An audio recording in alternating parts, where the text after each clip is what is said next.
महाविकास आघाडीच्या कार्यकर्त्यांनी पुणे मेट्रोचं उद्घाटन करण्याचा प्रयत्न केलाय। याच वेळी पोलिसांनी त्यांना शिवाजीनगर न्यायालय मेट्रो स्टेशन बाहेर रोखलं। त्यानंतर या सगळ्या कार्यकर्त्यांनी ठिय्या आंदोलन सुद्धा केले। मेट्रो प्रशासनाच्या आश्वासनानंतर हे आंदोलन मागे घेण्यात आलं। दरम्यान काल मोदींच्या हस्ते मेट्रोचं उद्घाटन करण्याचं नियोजन ठरलं होतं, मात्र पावसामुळे त्यांचा हा दौरा रद्द झाला आणि आता रविवारी मोदींच्या हस्ते ऑनलाईन पद्धतीनं मेट्रोचं हे उद्घाटन करण्यात आलं।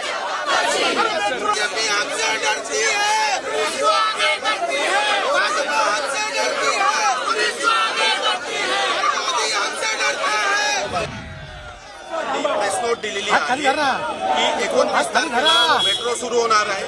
डिस्ट्रिक्ट कोर्ट ते स्वारगेट आणि स्वारगेट ते डिस्ट्रिक्ट कोर्ट या दोन्ही मार्गावर जे आहे मेट्रो सुरू होणार आहे आणि प्रवासी लगेचच उद्घाटन झाल्यानंतर लगेचच प्रवास करू शकणार आहे। त्याचबरोबर स्वारगेट ते कात्रज हा जो मार्ग आहे त्याचं भूमिपूजन देखील होणार आहे। ते माननीय पंतप्रधान जे व्हिडिओ लिंकद्वारे करणार आहे। त्याच्यामुळे 29 तारखेला 100% पुणेकर डिस्ट्रिक्ट कोर्ट